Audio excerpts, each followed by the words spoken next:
Assalamu alaikum wa rahmatullahi ta'ala wa barakatuh. Alhamdulillah wa salatu wa salam ala rasulillah. On continue nos vidéos pour apprendre à bien écrire. Aujourd'hui, on travaille sur la lettre lam. Donc, pour écrire le lam isolé, on part de la deuxième ligne du haut et on descend vers la petite ligne du bas. Regardez bien. On descend vers la petite ligne du bas et on remonte. Ça, c'est le lam isolé. On recommence. On descend de ligne vers la petite ligne du bas. Et on remonte. Ça, c'est le lam isolé. Maintenant, on passe à lam au début du mot. Donc, on part de la deuxième ligne du haut vers la grande ligne et on s'arrête. Après, on va vers la gauche. On ne descend pas. Pourquoi? Parce qu'elle s'attache après. D'accord? Avec les lettres. Donc, on part pour écrire le lam au milieu. Regardez bien comment ça s'écrit. On commence par un tiret avant. On monte deux lignes. Après, on redescend les deux lignes vers la grande ligne. Et on va vers la gauche pour attacher avec les lettres après. On passe pour écrire le lam à la fin. Le lam à la fin, ça s'écrit comme le lam isolé avec un tiret avant. Donc, on commence par un tiret avant.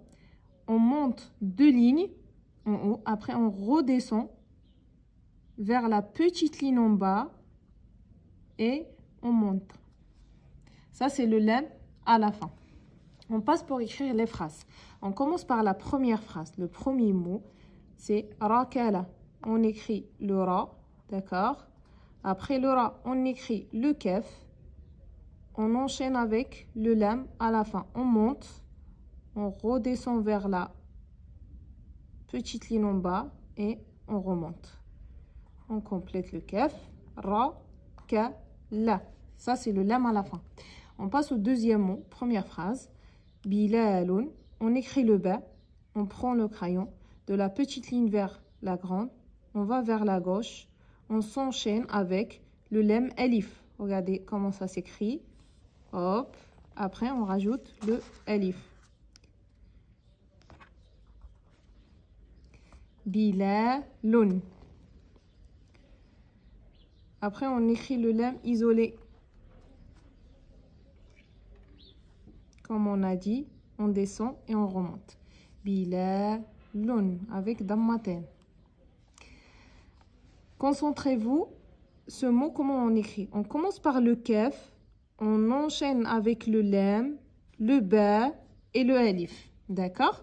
Donc, regardez bien, on écrit le kef, on enchaîne avec le lam, au milieu, on monte deux lignes, on redescend vers la grande ligne.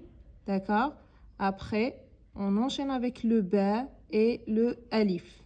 On complète le kef avec fatha, le lam soukoun, le lam au milieu, le ba un peu en bas et le alif, il y a fathatan sur le alif. Rakala bilalun kalban. On passe pour écrire la deuxième phrase. D'accord? Regardez bien. On commence par le lam au début du mot. D'accord? On commence par le lam. On enchaîne avec le ba. On enchaîne avec le sin et le ta. D'accord? Regardez bien. Donc, pour le lam au début, on descend de ligne vers la grande ligne. Après, on va vers la gauche. On enchaîne avec le ba. On monte, on redescend. Après, on enchaîne avec le sin. Au milieu, on écrit trois dents. Après, on enchaîne avec le ta à la fin. On complète avec les voyelles et les points. La avec fatha. Le ba, point en bas, avec kasra. Le sin avec fatha. Et le ta, deux points en haut, avec soukoun. La bisset.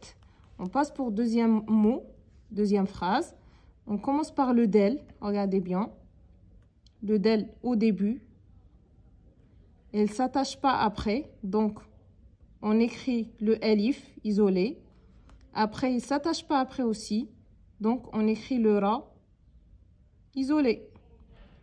Après, le ra, il ne s'attache pas après, donc on écrit le ya isolé comme un S à l'envers. On complète. Le ya, il comporte 2 pas en bas. Dari sitaran. On commence par le sin au début. C'est 3 dents. D'accord? Hop, regardez bien comment ça s'écrit. Après, on attache avec le ta et le alif. On complète. C'est kasra. 2 points en haut. Sita. Et le ra. Le alif, il ne s'attache pas. Donc, le ra, c'est isolé. D'accord? Avec le alif aussi, c'est isolé parce que le ra, il ne s'attache pas à la fin. Avec fathatan, sitaran labisat, dari sitaran. Wassalamu alaikum wa rahmatullahi ta'ala wa barakatuh.